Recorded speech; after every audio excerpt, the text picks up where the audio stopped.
మిథున్ రెడ్డి గారు, మా పెద్దిరెడ్డి గారి మీద గౌరవనీయులు మరి డిప్యూటీ సీఎం గారు కొన్ని వ్యాఖ్యలు చేయటం జరిగింది. మన వాళ్ళ డిపార్ట్మెంట్ కి సంబంధించిన రివ్యూ చేస్తూ కూడా కొన్ని విషయాలు చెప్పడం జరిగింది. దానికి మిథున్ రెడ్డి గారు కూడా వెంటనే స్పందించడం జరిగింది.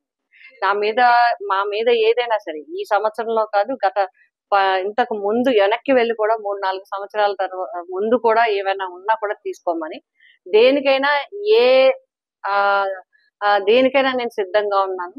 ఏ రకంగా మీరు రమ్మంటే నేను ఆ రకంగా రావటానికి నేను సిద్ధంగా ఉన్నాను. మీరు వెంటనే చేయండి. అంతేగాని ప్రతిసారి మా మీద లేనిపోని ఆరోపణలు చేయడం కరెక్ట్ కాదని చెప్పి వారు వెంటనే కూడా చెప్పడం జరిగింది.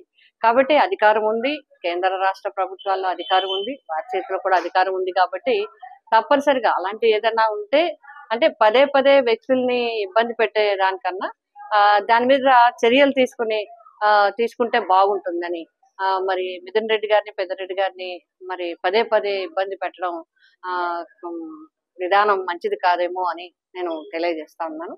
కాబట్టి వారు కూడా ఇవ్వడం జరిగింది. పెద్దిరెడ్డి గారు స్టేట్మెంట్ ఇవ్వడం జరిగింది, మిథున్ రెడ్డి గారు స్టేట్మెంట్ ఇవ్వడం జరిగింది. కాబట్టి అధికారులు ఆదేశించి నిజానిజాలు తేల్చాలని చెప్పి నేను కోరుతా ఉన్నాను.